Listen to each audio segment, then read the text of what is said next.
Hello there.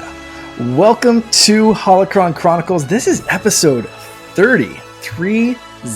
My name is Mark, aka _Canardian on Twitter, Instagram, Twitch, wherever you want to find me. And I am down one usual co-host this week. So Charlie is joining us as a Force ghost. However, I am joined by a very special guest, Chase. Very special guest.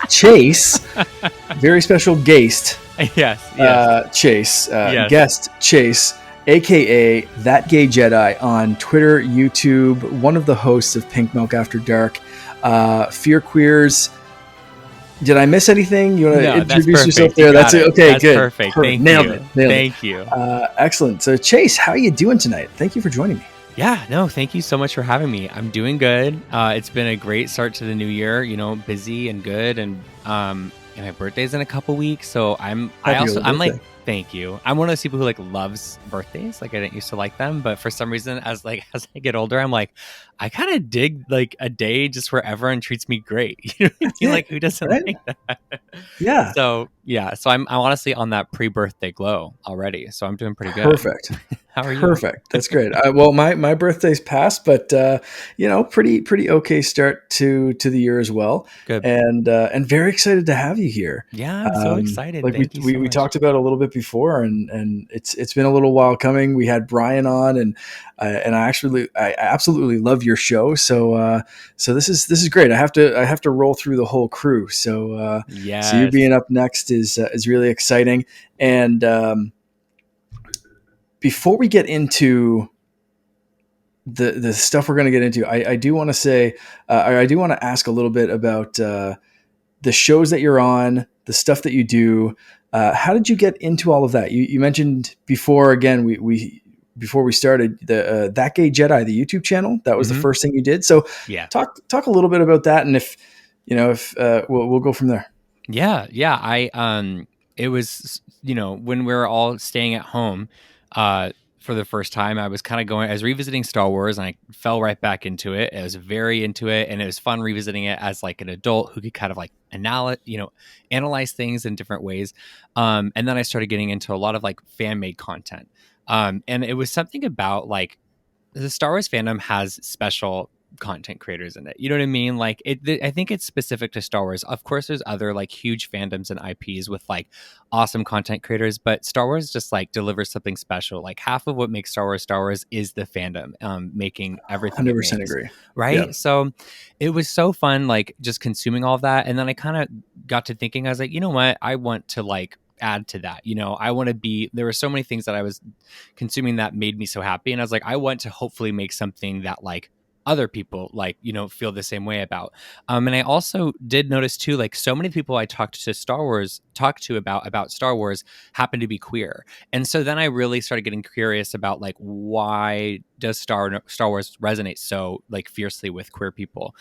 So that's kind of where it's, it started, and I started my YouTube channel, That Gay Jedi. And then I was a guest on Pink Milk After Dark. And it was funny because I love them so much. They're such a good group of people. They're just so fun. And I was actually a fan of the show. I was in the Steam room every Friday night watching the show, and then they asked me on, which was super exciting. And I don't know, it was an interesting experience because it really felt like home to be with them. But from my perspective, I figured that was because I had watched the show for so long.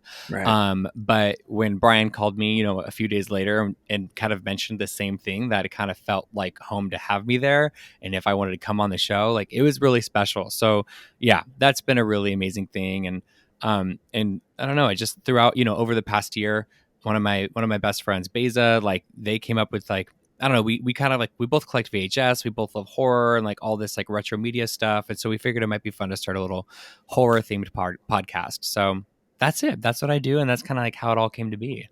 That's great. So what made you do YouTube first? Do you have any experience doing video editing? Do you was that something that you knew a little bit about, or were you just I watch a lot of YouTube, I can do this, screw it, let's turn a camera on myself? Yeah, it was that. It was the latter. Wow, okay. It was the latter. Yeah.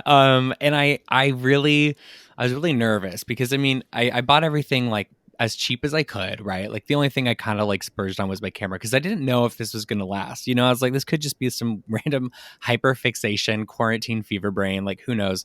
Um, Yeah, I get that. yeah, yeah, you know the vibes.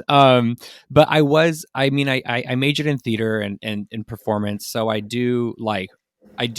comfortable with it, you know, and I was like, and I watched a lot of YouTube, and I was like, you know what, let's do it. Like that just sounds fun.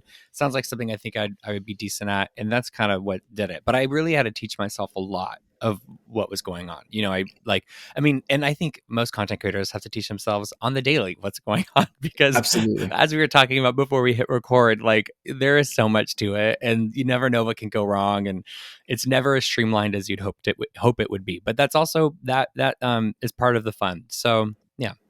Yeah, Yeah. absolutely. Absolutely. That's great. Well, you're a natural at the podcasting thing too, and the videos. Like you just seem, I don't know, like you said, you kind of seem comfortable with it. I don't know if Thank it's you. if it's you or just maybe the theater background or something like that. And I Yeah. did. So I have a double major, and one of those was like English/theater kind of stuff as well. Oh, So maybe cool. that's I like to see where like podcasting and like YouTube people like their backgrounds and stuff. Yes. It's Yes. it's always interesting to see like this is completely separate from what I studied because, I saw it as like a hobby outlet or something, or they have that kind of training and then, uh, they feel this is another way to kind of express that. So that's Yeah. interesting. Yeah. Aside from content stuff, you mentioned getting back into Star Wars Yes. a couple years ago. Yeah. How did you first get into Star Wars? I first got into Star Wars when I was a kid. I mean, I was born in 1995, so I was born Okay. and raised with the prequels, and it was, and I don't know, it was so. I just remember my earliest memories are watching the prequels in my friend's car, like in a tiny little car TV, like driving to Legoland because I'm born and raised in Southern California. So Wow. All that right. was like the vibe. And it was just so fun to do. And I had really positive memories associated with it. And then it became Spaceballs for some odd reason. Like I don't even think, I think I watched Spaceballs before I even watched the original trilogy. Like I was Wow. like watching that all the time as a kid. And I have no idea who like let me have that that as a kid. I don't know where that came from. I don't know who put it on, but I would watch it frequently, and I thought it was fun. I loved it, and then I slipped into the video games, and it honestly took me a long time, like before I got to the original trilogy. Like it was a pretty chaotic upbringing into Star Wars, and it was, it was very much by myself in it. I think. I definitely envy the people, the fans who have like these like gorgeous like stories and like Star Wars parallels of parents passing it on to them and all that. But I definitely was just kind of like stumbling through it myself. And then I think I just kind of fell out of it. I mean, I don't know. I think because Star Wars stopped making stuff, you know what I mean? And Right. then on top of that, you're just kind of going through high school and just trying to figure Mhm. everything else out in life. So yeah, so it was like fun to revisit it at the top of 2020. And it's been fun to revisit too, because I've realized like, what stood out to me and like what still stands out to me and what doesn't still stand out to me and all that kind of stuff. Right. So it's fun. What sparked the revisit in 2020? I think it was because like I'm a huge Marvel fan, and I just love being able to like, I have a fandom oriented brain. So I was like, and Star Wars is one that I hadn't like tapped into as an adult. So I was like, I think I just got to try it out. Let's see what the vibe is. And I watched the movies, and I found myself like more invested than I thought I would. Like, I mean, just I was so into it, and then I was like, okay, let's like see how much further this can go. Like, and then I got into like Clone Wars animated series. I had a lot of catching up to do in 2020. And Rebels. So yeah, I was really impressed with how much it gripped me and how deep that seed was. You know what I mean? Like Mhm. I wasn't sure getting into it. I was like, oh, this can, stick around for a second, or it can really take hold. And it definitely took hold. So yeah. I love that. I also we glazed over it a little bit, but like Spaceballs before Star Wars is like knowing the Weird Al covers of something and then hearing the Yes. real song and being like, Yes. "Oh, That's what that is. I love that. 100%. That That is is such a amazing. good And analogy. Yes. like, and I've done that with a lot of songs. Like I got into Weird Al when I was an awkward, weird little teenage kid or whatever, and Yep. it was just like, oh, this is amazing. And I'd listen to like Weird Al and then find some of their song and be like, oh, that sounds like that Weird Al song. And be like, that's what he covered, you jackass. Yeah. Like, God, like, It's a humbling moment, but it's exciting nonetheless. Yeah. I love it. But I like, and I love Spaceballs too. But I definitely Yeah. saw Star Wars first. So I love that. That's kind of like that one of those like quirky little things of Yeah. like, yeah, Spaceballs led me to Star Wars. It's like, who does that? That's amazing. That's awesome. Yeah, I have yet to revisit Spaceballs though as an adult. So I All think right. like I need to rewatch that soon. I haven't watched it since I was probably like 7 or 8. So Absolutely. That should be a special episode of Pink Milk oh, when that'd maybe be some Star fun. Wars news dies down. Do like the Yes. Spaceballs rewatch, get the Yeah, whole crew to rewatch it and really analyze that movie that's a and great tear it idea. apart. Yeah, that's Absolutely. Yeah. that'll be fun. I will. I mean, I listen anyway, but I'll listen to that episode. Um, so I do want to ask, when you rewatch Star Wars, because you start it with the prequels, is that where you usually start? Do you like chronological order? How Yeah, do I you watch them do. now? If you yeah, Yeah, I do. I really do. Yeah. I mean, there's no I was gonna say like maybe I mean there's always exceptions, right? I mean, I think one of the best things too about being a Star Wars fan is like I just noticed like everyone's like things always change with Star Wars. Everyone's opinions, everyone's favorites, everyone's like least favorites, all of it's constantly shuffling, which is so fun. hmm But yeah, I think as of now, like I really do love starting with the prequels. And I think part of it is probably like meta, just in the sense of like that's what I was born and raised with. So I like to go from like, as early on in my memory in a rewatch. And I also just I mean, I gotta watch Anakin, I gotta watch Padme, I gotta watch like those characters do their things before anyone else does their thing. Yeah. right. I Yeah. get it. Yeah, that's How and do you that's watch them? What's your preferred watch order? oh, I'm all over the place, Are you a all over the machete place. anarchist? No. I don't. I'm not that all over the place. So that we are rewatching them and kind of talking about them for the show, and I do like Yes. chronological order. I made up my own watch order a couple of years ago. Ooh. Um, that's you start with episode 4 because Okay. that's where I started Yeah. when my aunt introduced me to Star Wars. Same kind of thing, right? Like you kind of start where your comfort food is. Right. So episode 4 and then Rogue One, because you Ooh. kind of see like the immediate Yep. lead up to episode 4. But and realistically, you could start with Rogue One because it's kind of like Yeah, that sandwich. Yeah. episode like 3.9 or whatever. But yeah, so those two, then Empire, then you go back to episodes 1, 2, and 3. Oh, So I like you that. Yeah. learn the I am your father revelation, Yeah. and then you go back and you say, well, how could Luke's father Yeah. turn into this thing? And then you go back and watch those and you see Mm-hmm. that you Mm-hmm. see that happen, and then you continue on with Return of the Jedi, and then for the rest, yeah, you basically just kind of watch Force Awakens and then go back to Solo, so you see Han die, Ooh, that's fun. That's a yeah. and then go back to see kind of again his origin. So it's a whole bunch of like, see something happen, go find out why it happened, see something happen, go find out like the backstory kind of thing. I love that. Yeah. And I So feel like it sometimes I would watch add it a like lot. that. I just mix it up. Yeah, no, and it's fun to mix it up. Yeah, I think also that I honestly want to try that. I think that sounds really satisfying, and I feel like it would also like give, not that it needs it. Return of the Jedi is like one of my faves, but Return of the Jedi, I feel like it would just like give some of that final showdown like some extra weight to it right after hmm packing in the prequels.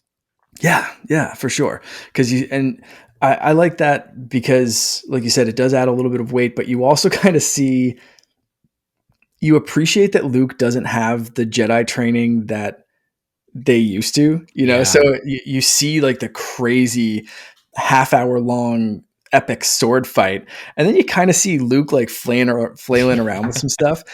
So now I like to throw in at least the final episode, season 2 of The Mandalorian, so you do see Luke Oh kind of yeah. being a badass, Yeah. and you get that little bit of a time jump of like, yeah, maybe he is kind of up in his lightsaber skills a bit. He's Yeah. not quite Ahsoka levels, but he's getting a little bit better, rather than just flailing about and you know leading Boba Fett down a Sarlacc pit. Right. Have you ever done what I've always wanted to do is like a Clone Wars Revenge of the Sith moment, like mixing like the final season of the Clone Wars and people have like this whole breakdown where it's like you pause Revenge of the Sith here, you go watch this part of the finale, you go press play on Revenge of the Sith, you go back. It's like insane but amazing. Wow. I need to try that. I feel like it'd be an emotional one, but incredible. Yeah. Yeah. Yeah. That Yeah. does sound like a lot of, I love those kind of mashups, and I'm a big Marvel fan as well. Did you ever see, and I just watched this again the other day, the snap happen in real time? Yes, I watched it on YouTube. Yes, I watched it Yeah. like 2 days Okay. ago. Yeah. Yes, that's exactly what you're talking Awesome. about. I love that. It's Yeah. so good, and they've even added it now with like Yelena and that kind of I stuff. was Like just about coming to bring back, that up. it's Yeah, so good. that scene is incredible to have in Hawkeye. Yeah, That flashback was oh, my so my good. jaw was on the floor. I had no idea like we'd ever see like things from that perspective without spoiling too much. It was awesome. Yeah, yeah. Yeah. It's yeah. So people do some great stuff, and I might have to watch do that order with Star, like the pause. I'll I have to send it look to that up you. at least. Yeah, Yeah. I'll send it to you. Okay. It's very involved, but I feel like it's completely worth it. And I That's so think cool. honestly I'll probably do it sometime in March. Yeah. Yeah, that's really cool. Mm.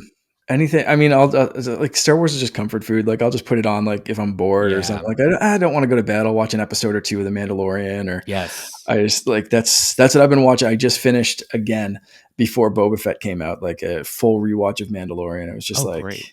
so great, so That great. show is it's like every time you have enough distance from it to like forget how good it is, or Yeah, maybe even assume that it's like in the slightest bit overhyped, you go back and you watch it and you're like, wait, no, yeah, like this is as good as I remember. This is good as people say. Like it just is quality. It's such a good show.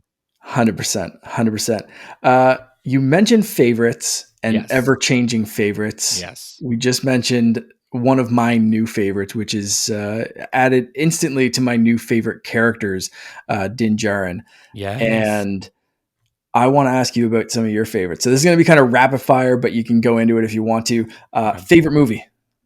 I would think Revenge of the Sith and Empire Strikes Back. Both of those are like, Great choices. yeah, they're just good. They're epic, and not that everything needs to be epic, but I think those two, and also Rogue One. I mean, Rogue One is one of my favorites. It's such a good time, and it's so Star Wars while also like not being involved with anything Star Wars that we know. You know what I mean? That we know a Yeah. lot about. So I love Rogue One so much. Rogue One's, yeah, so very special. It is different, but the same. Like Yeah, they just somehow nailed it. they got And the it's balance. like Yeah, yeah, yeah, it's such an interesting movie, and then and such a and I love it how it sets up instantly to New Hope. yeah. That's so great. Yeah. Favorite character?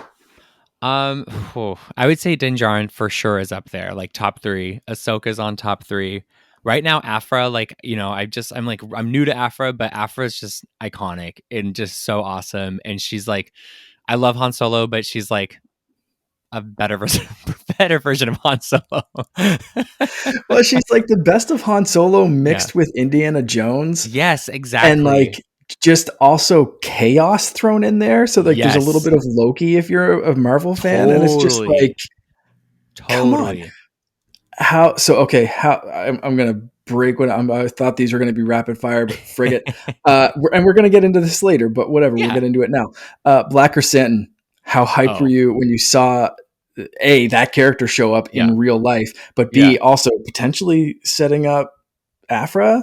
I would Maybe. live if Afra came. I wouldn't be surprised, honestly, if she was just like there for a second. I think she needs her own Disney Plus show. Like Oh, I that'd be good. adore her so much, and I think the world would adore her. Like people who don't know her, and I think that if they did like a show with her, right, it would be like on par with the Mandalorian. But no, seeing Black Chrysanthemum was amazing. I like his costuming is so good. Like the shoulder pat, like the shoulder spikes were like they looked amazing. Everything Mhm. about it was awesome. And then that shot, I think it's episode 3. I think it's episode 3 where he like rips Boba out of the back to tank is Oh, like that's episode 3, such yeah. a good fun like scare. It's just awesome. And seeing a Yeah. Wookiee really kick ass is epic. And it's Yeah. humbling. It's good to remember. It's good to remember that Wookiees can do that. Especially it's a Wookiee that knocked out Chewbacca with those like the built-in Yeah. electric brass knuckles. Yeah. That's straight from the comics. So Yep. He looks That's great too. Like, oh, it's oh just man, so he fun. It's yeah. so fun. I hope we get more Black Chrysanthemum. I'm a little nervous that he's on his way and we won't see him again, but who knows? I you mentioned an Afra show, and I would love that to be that weird little introduction in that we get, Yeah, right? Just like Boba Fett didn't have a massive role in Mandalorian, right, he was in there enough to kind of like reintroduce the character, show this like new direction of the character, kind of help out here and there, whatever. Help, Din kind of get to the end point of the season, but realistically, it was kind of setting it up for this new show, and maybe Black right. Chrysanthemum being in this is kind of that setup of like, hey, he just ran off that way. Where's he running off to? And it's like that's Yes. the end credit scene for like episode 6 of like Black Chrysanthemum, like making it to whatever Mos Eisley and walking into a bar, and Afra's Yep. sitting there, and she's like, "So what happened?" Yeah. Oh And my cut to God. black, and Are it's you just like kidding? the That book of would be Dr. so Aphra epic. coming 2023. Oh my God. I'd lose my Also, shit. I have a question. This is something that just popped in my head as you were talking about that, which by the way is a brilliant idea. But this is like I have like a Disney Star Wars question for you. Because BT and what's the killer protocol droid? Uh, I forget his name, but like the yep. the bad versions of R2 and 3PO, right? Yes. Yeah. BT and I forget his name. I Everyone's want to screaming say at us. Chopper, and because No. like anytime someone mentions killer, I'm just like Chopper. Yeah. Yeah. Anyway, yeah. Part of me is like, do you even think that like Disney Plus would give us those characters, because Disney really uses R2 and 3PO in its branding and marketing, and they like know how much they're adored. And I almost think that I couldn't agree less with this take, but I could see them having the take of, we don't want to see, this is for kids. We don't want kids to see like evil versions of their favorite characters. Do you know what I mean? Yeah. Yeah. I do. Yeah. Because It's tough, right? they're pretty violent in the comics and the book. You know what I mean? Yeah. I think they'd have to tone down the characterization of them, Mm-hmm. but I think they'd still go into it because at the end of the day, it's just another toy they could sell. And that sounds very cynical of me. I realize this. But if you looked at the marketing for, I think it was The Force Awakens, like Black BB-8 was everywhere. Oh, that's a good point. That's a really good point. And that like little evil droid was in half a frame for a second, and kind of like it looked like he was going to tattle on them when they were breaking into the facility, right? Or that it might have been the Last Jedi. I can't remember. I think it was The Last Jedi. Yeah. But either way, like they marketed the hell out of that, and they could like buy BB-8 and the like evil BB-8 version, like side by side. Like they were selling those and marketing those. And I think if they toned them down so they weren't quite as like murdery, it was just kind of like, well, here's a kind of bad version of this droid. Like I think they could maybe if they made them more naughty and like less bloodthirsty. Yeah. Maybe. Yeah. There's I think ways to tone them down, and hopefully they don't, right? Like hopefully they right. don't, but I don't know. I just thought about that. I just thought I'd get your take. And I agree. I think that's probably what they'd end up doing. I think they keep them around. I mean, they're integral to Aphra. So I think they keep them down and maybe tone them down. Mm-hmm. Although, I mean, we say that, and then Book of Boba Fett, like episode 1 had Boba just absolutely get his ass kicked for a second, and then the dude's climbing up the building and he just disintegrates him. That's a good that's a good point. That's a good point. They're not holding a ton back. I mean, it's not like blood and guts were spilling everywhere, but like he was still like, and then he turns to Fennec and he's just like, alive, please. And it's like, you just freaking disintegrated a guy on a wall. Why am I supposed to keep these alive? Boba is caught between worlds, to say the least. He is flip-flopping for sure. Yeah. All right, back to my rapid fire questions. I had like literally one more. If you had force powers, light side or dark side? Okay, light side, but not like in the most like altruistic sense of the light side. I just don't think that's realistic. So I'd say like, I don't know, somewhere with Ahsoka, try to do good, or honestly somewhere with like Ezra. Ezra is very light-sided, but he has like dark side flares in a realistic way, in a way that like you can learn to not control, but you can learn to allow those to exist while also still doing good. So I'd say more of like an Ezra Miller, maybe Ahsoka Tano in the middle. I like it. Is that fair? Is that a cop out? Absolutely. No, I think that's fair because I think that's realistic. I don't think, Yeah. and I think it's unrealistic to think that you could be a Jedi or someone could be a full on Jedi like they were in the prequels, because that obviously wasn't working, because that's how Yeah. they fell. Right. Uh, you might be able to go back and look at some of the older Republic or High Republic stuff and be Yeah. like, I can kind of, but there was more flair to the Jedi, right? Like, and Mm. we haven't really seen that. I think it's kind of happening now in the books and comics and stuff, like the Yeah. fall. But and I'm a bit behind, but um,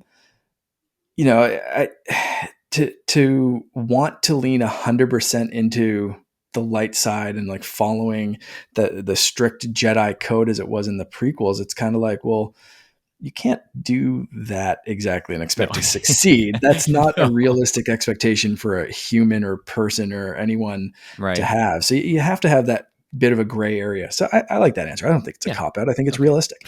Yeah, Thank you. 100%. Before we get into the Book of Boba Fett, Yes. I can't have you on the show and not mention Blackout Star Wars Eclipse. Mm. I've mentioned it, I think, on every single episode of both this and the video game podcast Co-op Mode on Oh, the thank network you. Yeah. since. But most of the time I mention it, I give a quick update of what's going on, or I just say it and say, fuck David Cage. Right. Pardon my French. As, I think I said earmuffs last time on because I know there's some kids that listen to Co-op Mode. I don't know if any kids listen to this. If there are, sorry. But um, but I usually defer to Pink Milk. And I Mm. usually tell people to follow you, Brian, the crew on Twitter, listen to the podcast because you guys give, I think, better updates and more personal insight than I can. Mm. I try to stay as much in the loop on things. I try to put myself in those shoes Mm-hmm. um, of the people being targeted, and I I hate what they've done with Yeah. Quantic Dream, and I hate that Lucasfilm has been so quiet. Yeah. Uh, but I wanted to get your opinion and your perspective on things, especially now we're what, a month into the movement. I'll Yeah. say Yeah. Yeah. you guys have hit some amazing milestones, trending on Twitter, news articles, Yeah. decent amount of attention, I think. But how are you Yeah. feeling about everything?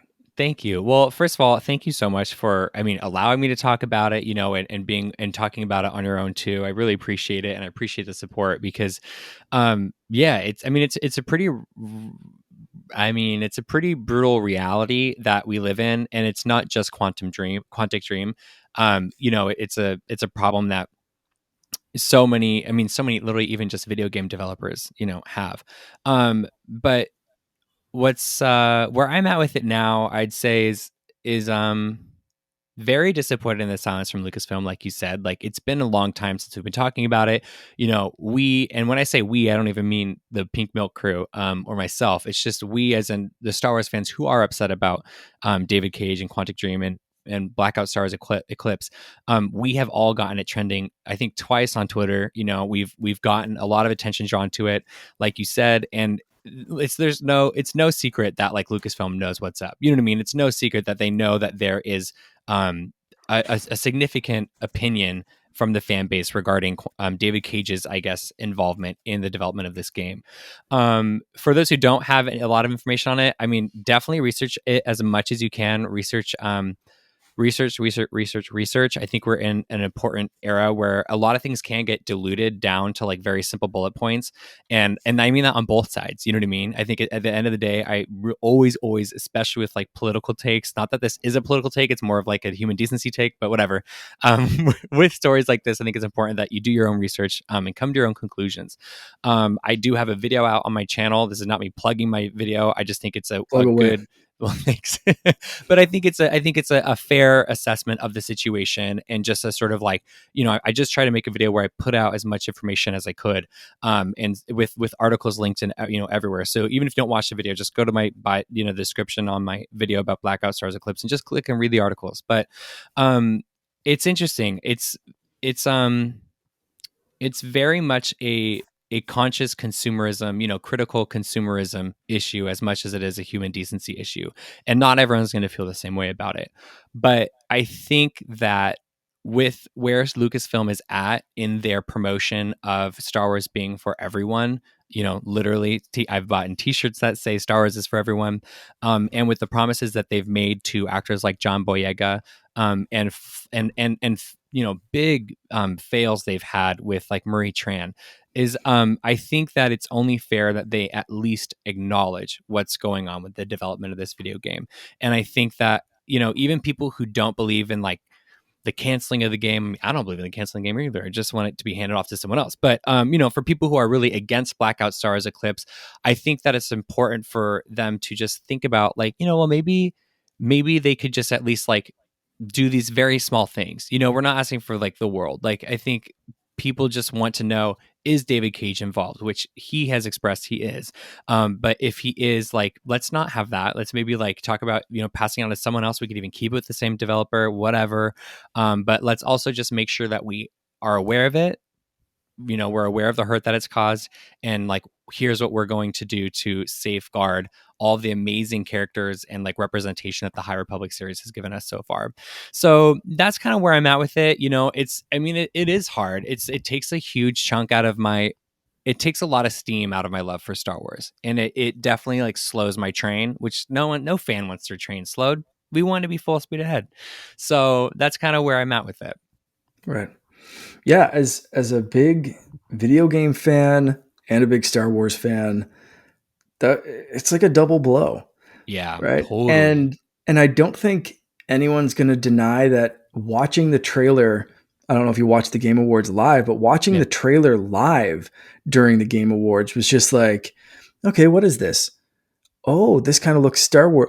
This is Star Oh, Wars. And it was yes. so good. And it Yeah. looked so cool. And then just that name Yeah. flashed up at the end, and it just took the wind out of my sails and so Yeah. many other sails, Yeah. that it was just like you said, you don't want the train to slow down, but it's like at that point it was like the hype train just hit a wall. It wasn't even Yeah. that it slowed down. It was just like, oh, this sucks. Like, Yeah. where's Fallen Order 2? Can we just Yeah, focus I on know. that Let's maybe? just go back Like, to Fallen Order 2. Right. just Yeah. anything. Yeah. Um, Yeah. other than that. And it's like, what I don't understand it from a Disney standpoint or a Lucasfilm standpoint of Right. like, there's been so much shit. Now, whether it's been tossed out of court or dismissed Right. or whatever has been won or lost or whatever, it's like when you go into business with something that controversial, like, I'd be nervous. I don't like I 100%. don't own a Yes. multi-billion-dollar global enterprise, but Right. like, But if I did. if I did, I'd Yeah. be like, hey, maybe let's not go into business with some guy that could be recorded saying something absolutely terrible. Cause like right now they've Right. seemed to like have snuck by, Yeah. and like Yeah. nothing's been like recorded, but like things have been allegedly said. Right. And it's Right. like, he's said enough stuff on the record, off the record, whatever, that it's Yeah. like, And yeah, and it's frustrating because like it doesn't make sense from a business standpoint, like you're saying too, because like it all it takes is like one more person or one person who actually has a recording or something like that that's can just it. like leak it one day, and it's like it not only compromises like the promotion of your game and the selling of your game, but also the legacy of their game. So like if you want your game to last and you want people to continue to be interested in it, it just doesn't make sense business wise. I agree with you totally. And the other thing too Mhm. is like, you know, I think a lot of people like to point out that they're just allegations. And you know what? They're right. Technically, they are just allegations, but like there's so many of the allegations. And also, a lot of times when people speak using words like allegedly and like alleged, that's ways to protect themselves because we just happen to live in a country that like lawsuits are. There so many, you know what I mean, and it's such an easy thing to go for someone for speaking out about something.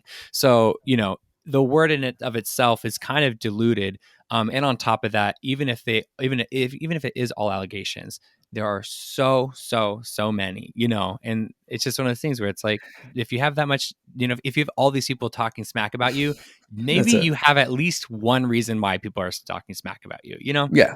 If there's that much stink, there's probably poop somewhere. Yes. Yes. That's a really good way to put it. That is a really great way to put it.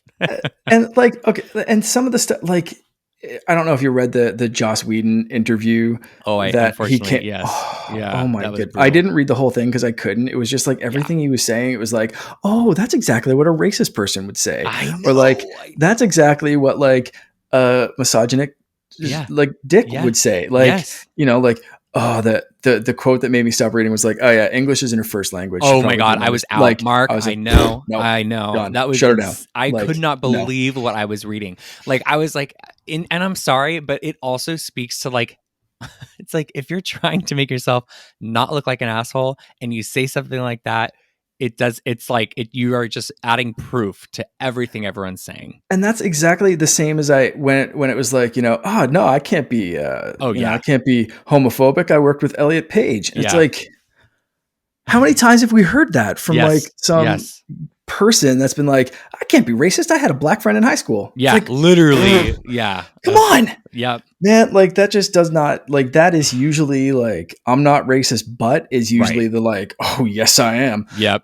So like that is the kind of like it's just red flag, red flag, red Yep. flag, and it's like, why is Disney ignoring this? Like Yeah. someone just I don't know, bring the gaffy stick down and I know. like It's a good way to put it. yeah, I feel like, I think I like to think that we get an actual statement and maybe even not an apology. I don't expect a corporation to apologize. I don't think they would ever do that. But I do expect, I would like a statement of some kind. But I also think that like, unfortunately, but also good. But like best case scenario, I feel like they're just going to let it all just die out. Like the game's just mm, going to stop getting news. It won't be made. And we'll all just forget that Star Wars Eclipse was even, premiered as an option at the Game Awards. Maybe. I don't know. yeah. It's I mean it's happened with other games Yeah. before and will happen with other games again, and Yeah. this could be one of them. And the every news report now is like, oh, there's production delays, there's problems with Yeah. this, there's people leaving the company. It's like all signs could be pointing towards like we bit off more than we could chew on this one, and we're Right. sorry to see it go. Which is like marketing PR spin for like, yeah, Lucas shut us the fuck down. Yeah, So totally. I'm hoping that whatever the goal is, whatever the outcome is, I'm hoping that people are happy with it. Yeah, me too. Totally. And whether that's coming out with an apology, which I think would be amazing, but like you said, kind of maybe not Super realistic. super super high on the list of things that could happen. But I hope there's some sort of resolution to it. And Same. and worst case scenario, if this game is out, if this game actually comes to fruition, I just hope people don't play it. I know. Speak with your wallets, Yep. and there's so much. I mean, we just saw today news broke as the morning that we're recording this. News broke that Microsoft just bought Activision Blizzard.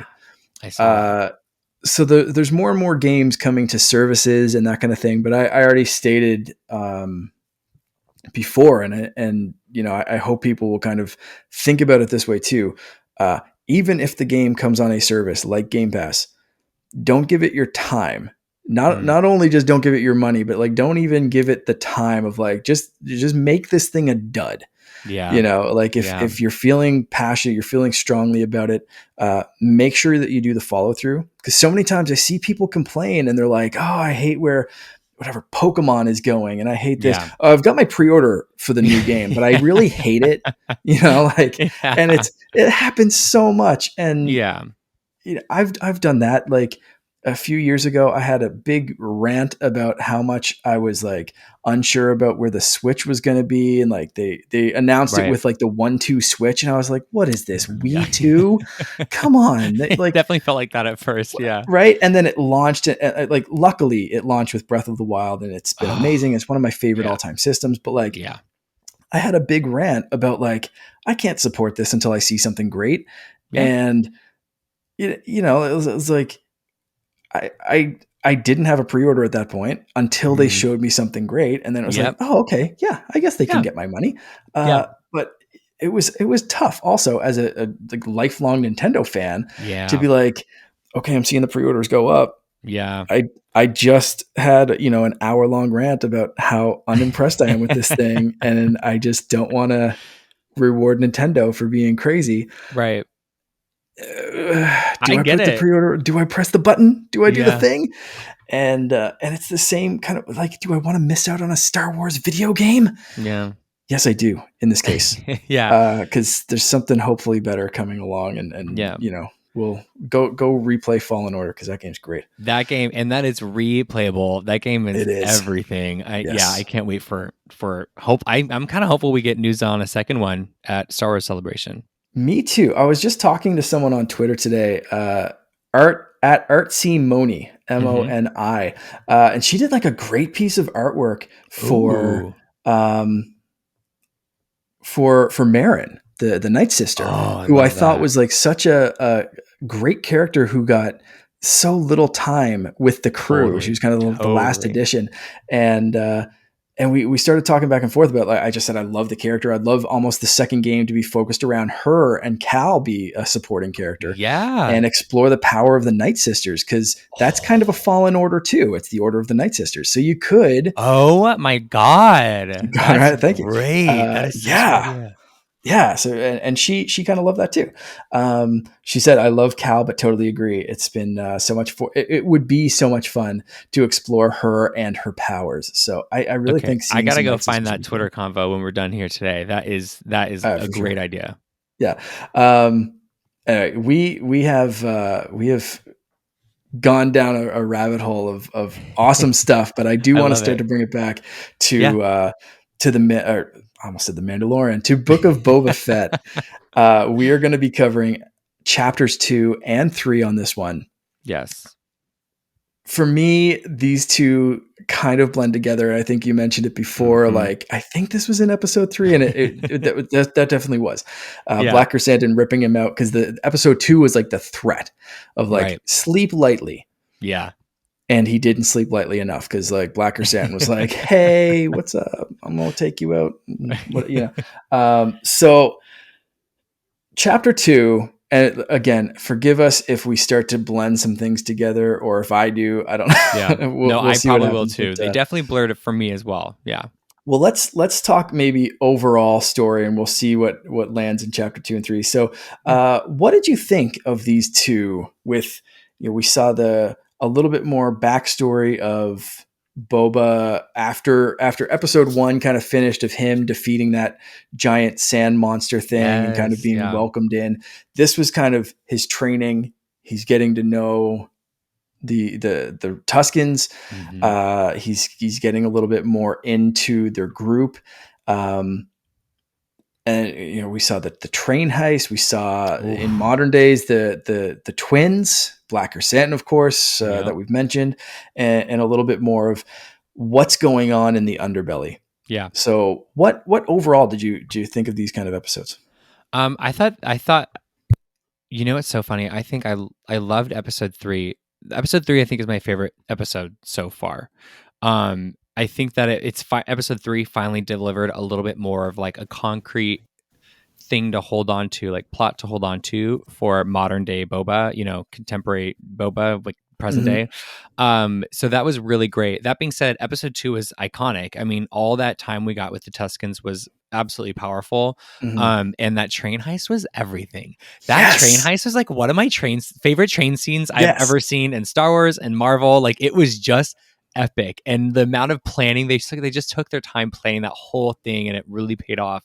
And introducing the Pikes is so fun, just seeing them in live action, and like Mm-hmm. I love their costume work for this show. I like it more than I think it was Solo, right? We see a Pike in Yes. Solo. Yeah. Yeah, and I love their look for this one. I mean, animated is always going to hit harder, but that's because you can do a lot of things in animation you can't do in live action. But I just love having the Pikes there because they're so intimidating. They're very threatening. Obviously getting like Black Chrysanthemum and getting the Hutts are awesome things. But yeah, I think episode 2, I just loved. I felt like that was a really nice long flashback that we really got to sit in a way we didn't really get to like relax in flashbacks in episode 1. So I was grateful just to kind of like hang out in one area for a bit. Mhm. But flashbacks are great. I'm not here to, poo poo on flashbacks.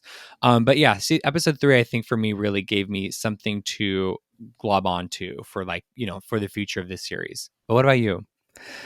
Yeah, I'm feeling the same way. I Yeah. love both of these episodes. I kind of called a little bit what they were doing in episode 2 of spending so much time in the flashback Mm, and really getting to show the humanization, the personal kind of aspect of the Tuscans.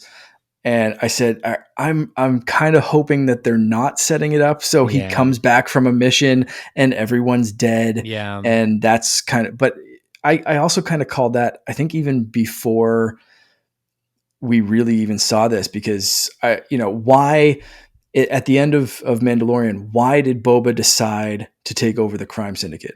Mm, So my whole thing was he's thinking he's going to be able to do something better. Why does he think he's going to be able to do something better? Well, he saw some problems with that. So it was either, I didn't know it was going to be Tuskens, but I figured right. he saw something going on in the underbelly and thought, like, I could rule that kind of a as a gentleman Yeah. rather than Yeah. just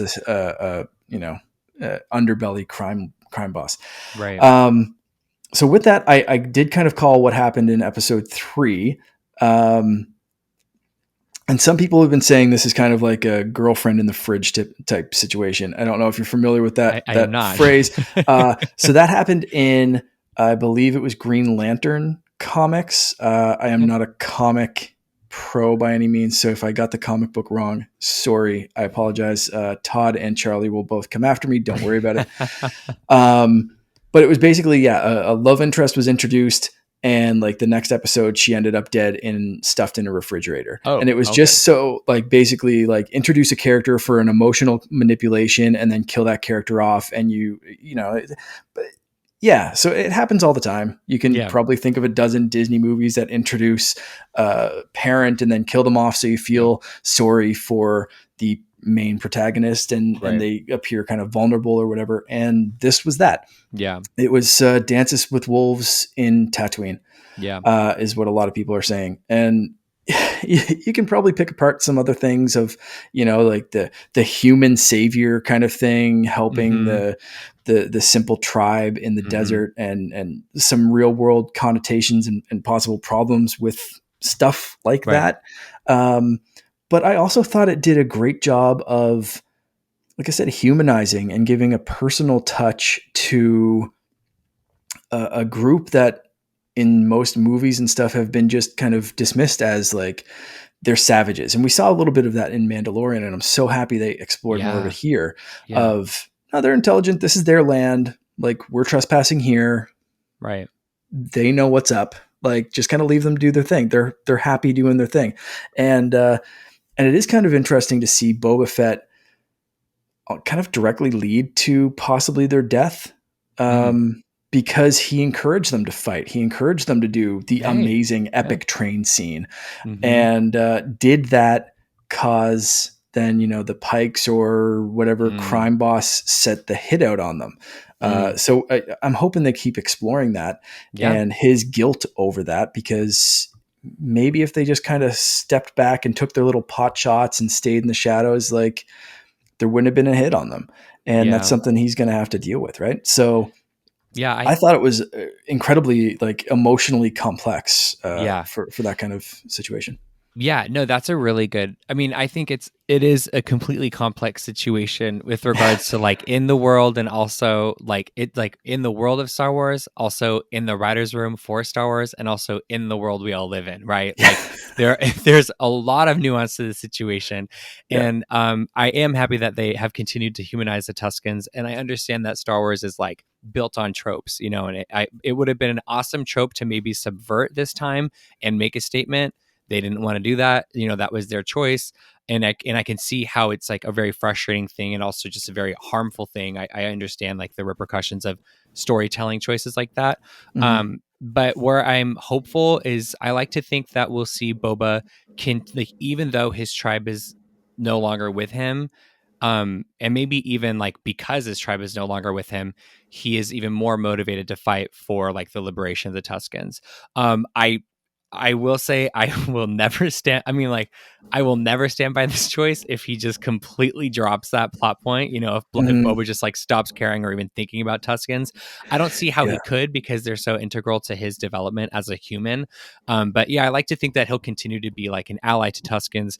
And like you said, maybe have a reason to um, be sort of like a crime lord of a certain kind that can really be an ally for the Tuscans. Yeah, I don't know. I mean, I think I, again, the show is going yeah. to work a lot better in full context of the full series. I I agree. I think this is going to be something that as soon as it's done, you want to just start back at the start because then you Yes, have the full picture. and it'll be And better. Yeah, right now we don't. yeah, Uh, and I really think you're onto something there. Like I can't see them finishing this show and not having him, whether it's the Tuscans or as we saw in episode 3 where he's saying like, you know, the dude came up, you know, asking if he saw his stapler or sorry, no, saying they don't respect you. I don't know yeah, if you saw Office Space yeah. before. Yes, yeah. No, I got the reference.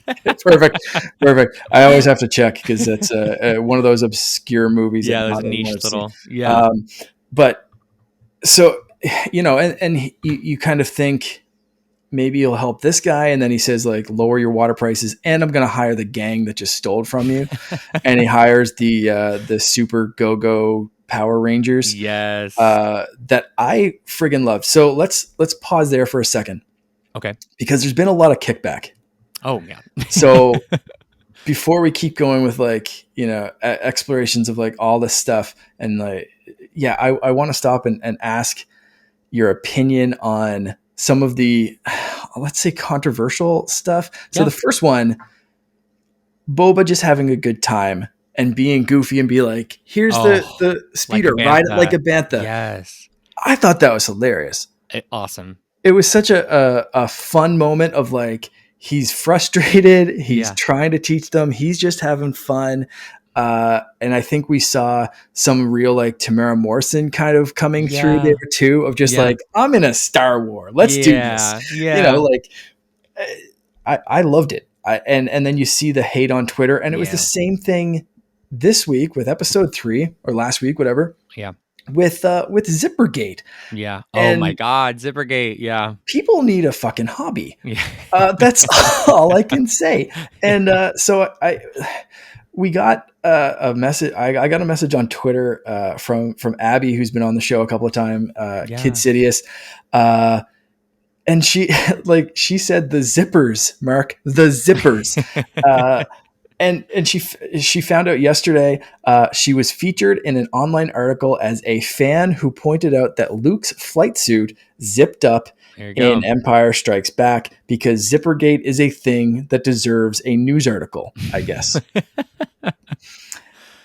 Oh boy. What are your thoughts on the Zippergate? Is this a thing? Are people just bored from another round of like I don't know if there's lockdowns where you are, but like Yeah. there's some more lockdowns coming up this way, and like Yeah. you know, like are people just that bored? I think yes. I think boredom is definitely definitely. I mean, I cannot rationalize it any other way. But well, first, actually, really quickly to speak on the like a bantha. I mean, that was totally Tamara, like a Tamara moment, which I loved, and like you said, and I also think that like people who are so quick to like dismiss it as like not Boba Fett. We've never seen Boba Fett as a teacher. We've never seen Boba Fett in that role of a teacher. Do you know what I mean? And like I don't know if you ever like taught a class or like taught like a short thing. Like anyone who like teaches, there's different sides that come out of you when you teach. You know what I mean? It's a type of being. It's a type of like a way of like existing. So I Mhm. actually love the fact I think it added so much nuance to Boba's character, where it's like, oh my god, I think he kind of loves teaching, you know what I mean, which also kind of also maybe we don't know yet, but maybe plays into like I call them the Skittle crew, like the Power Rangers, like you call them, like the Skittle crew. It's like, you know, him bringing Skittle in the crew. Skittle crew, maybe he'll teach them a couple things, and maybe teaching just brings out a playful side in Boba, you know what I mean. Could be. Yeah, but for Zippergate, I gotta say, definitely boredom. I also think that we live in a world that's like just like we live in a post binge world, right? Like, you know, weekly episodes don't exist anymore. so when we get them, I think we almost don't know what to do with them, and and there's so much fun that comes with it, right? Like, analyzing and picking things apart. But inevitably, especially in internet spaces like Twitter, it's going to go negative. And I also think, I mean, this might be a little bit out there, but I do think that sometimes, because we are living in a continually, people are very desperate. Yeah, I think you nailed it there, with all of those reasons. I think could be a perfect storm of like, Right? why is there a zipper in Star Yeah, Wars? Like, because Twitter is a place, and yeah, it's that's a good way to it's describe it. yeah, it's pretty bananas. It's a So place. yeah, Yeah, that's all that needs to be said about Twitter, really. right, And I spend too much time probably on Twitter, yeah, but try not to go down those rabbit holes too much, because I right. really enjoyed these little cyborg Skittle I love Power them. Rangers. That, like, Yes, they're great. yes, And it was a throwback to George Lucas with American yep, Graffiti, and it's like Star Wars, but also different. And yeah, it for me kind of just worked. yep, Of like, why wouldn't there be a '50s biker gang, street yes, youths yes, kind of cyborg enhancement Power Ranger Skittle team, go go, yeah, whatever? Like, yeah, they should exist. Why yeah. not? And they have zippers. Get over it. And It's it's I also one of those things that actually makes Star Wars feel bigger. Like, Yes. everyone wants to complain about Star Wars starting to feel small. Choices like that make it feel massive, because it shows us that we don't know as much as we know about Star Wars. And I like to be Yeah. proven that wrong, that I think I know a lot about Star Wars. Like, I love to be proven wrong on that. And we're seeing that all over Star Wars. It's not just we have a Right. rock Jedi in the High Republic. Right. Right. Enjoy the zippers. So that's that stuck out to you. I think like the Black Chrysanthemum Oh is yeah. going to stand out. Yeah. Anything else that stood out for you? I think in episode 3, our prices, you come with me. Like, I love that scene for those reasons, just character building wise.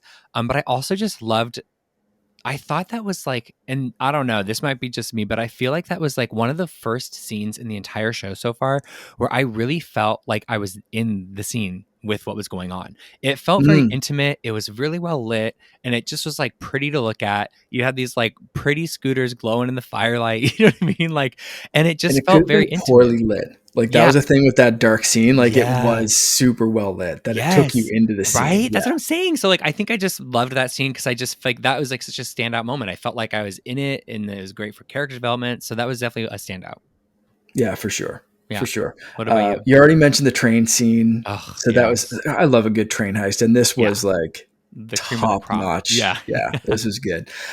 For me, I'm going to go back to episode 2 Mm-hmm. with mine, and making the gaffy stick after his little Oh, lizard Vision Quest. vision quest trip Yeah. to the desert, which I also very much enjoyed. So great.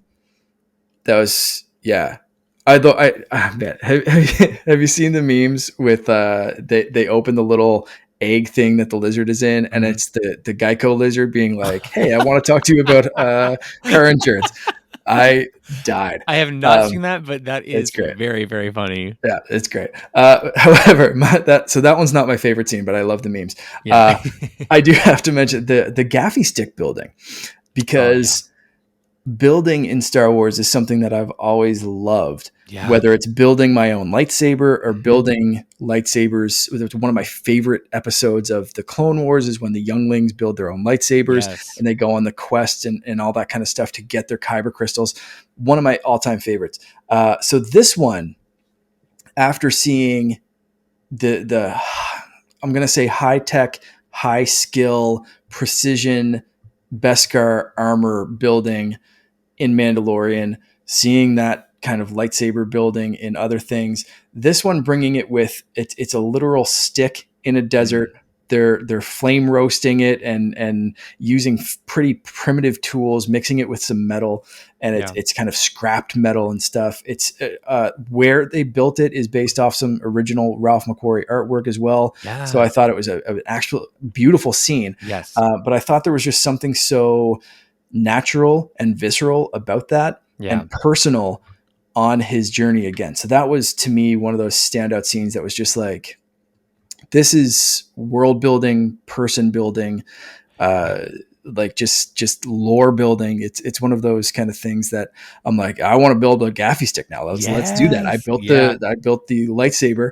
I have a Mando helmet. Let's go stick making. I love Let's that. do this. Yes. Yeah. Yes. And So it adds so much, like you said, to his character. And like, even like going back and watching like this scene where he just kicks fucking, oh, sorry, when he yeah, kicks, but go I for don't it. know how. When he just kicks some ass and on all the stormtroopers and in Yes. Mandalorian, like, but it's like now it's like that scene. I didn't think that scene could get any cooler, but here we are with this incredible gaffy making scene, Yes. and now I'm like that scene hits even harder now.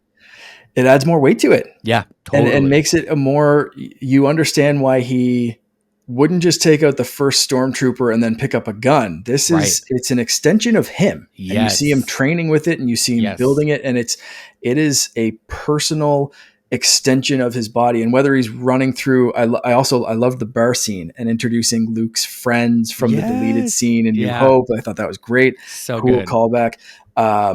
But seeing him be so skilled and so good with that, where he's taking on these people with blasters, and then realizing like and it kind of reminded me of Iron Man 3, of like, Yes. if you can't be Iron Man without the suit, then maybe you're not Iron Man. So it's like, if Yes. you can't be Boba Fett without the suit and the fancy toys, well, guess what? He's Boba Fett when he has a frigging stick in his hand. Yeah. He is still Boba Fett, and he is still a threat. And people have been saying they don't like this version of Boba. He's not a bloodthirsty killer. He's not this. He's not that.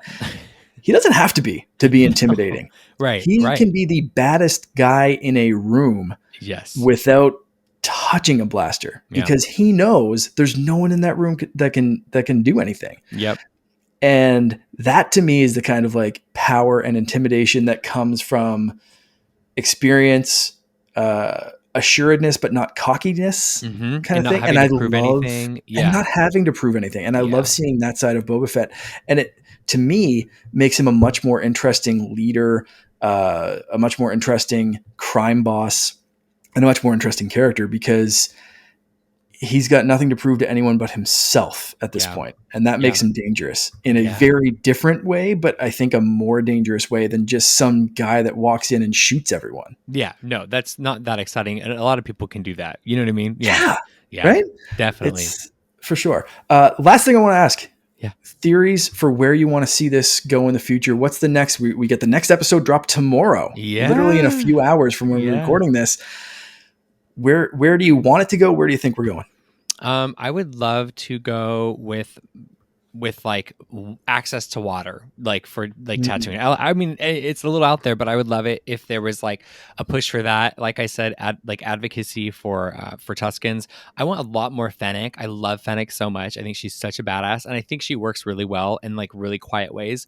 That being said, I would love just like more of her and like maybe less quiet ways. I just would love to see like what her and Boba's relationship has been like over the years, but also just her be herself. So Mhm. definitely that. I'm definitely like hoping for some crimson action. Yes. Yeah, and I'm trying not to get my hopes up, but I don't think that the Pikes are the ultimate big bad. So I do expect we'll get some more big bads out there. And honestly, I also really want some development with the Skittle crew. Like that, one day I should really learn their name, but for now, Skittle Crew's Skittle sticking. crew. Yeah. Yep. So I really hope we get more development with them. You know, I think that Yep. they've set up really cool group of people, and I hope we get more. But you know, they got a Mhm. lot of plates spinning. So, yeah. So, what do you think? And also, I have a specific question to add in for you: is do you think that the Rancor is like a Trojan horse situation? Do you think that's Ooh, like a trap? good call. Yeah, because we didn't touch on Rancor, and I love Rancor. And again, Shoot. like the Tuskens, it's something that has been in the Yeah. movies, like just a ravenous beast, right? And Right. like they're not, like, if you've looked into any of the lore, they're kind of like not, they're pretty docile aside from when Yeah. they're provoked. Again, something that ties into Night Sisters, which give me more. Yes. And man, I never thought about that. I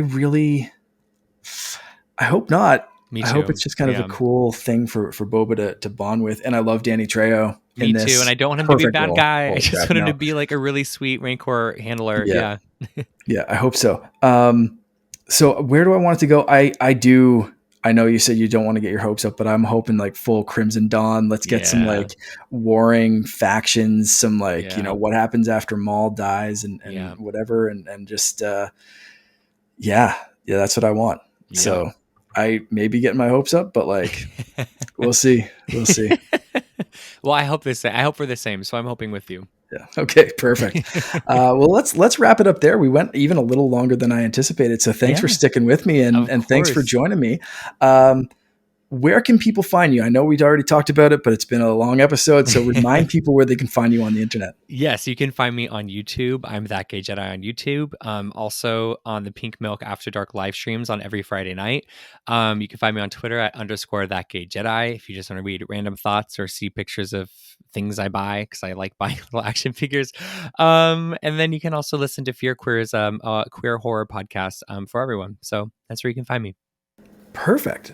That's great, and I definitely encourage any listeners to follow all of the things and go along with that stuff. Remember, Blackout, Star Wars Eclipse, and follow you guys for all of that stuff as well. So again, thank you so much for joining. You can find me at _Canardian on Twitter, Instagram, and Twitch. I'm trying to do a little bit more Twitch streaming, although I'll talk about that on the video game podcast. I try not to bring video games, but Charlie's not here, so haha, Charlie, deal with it.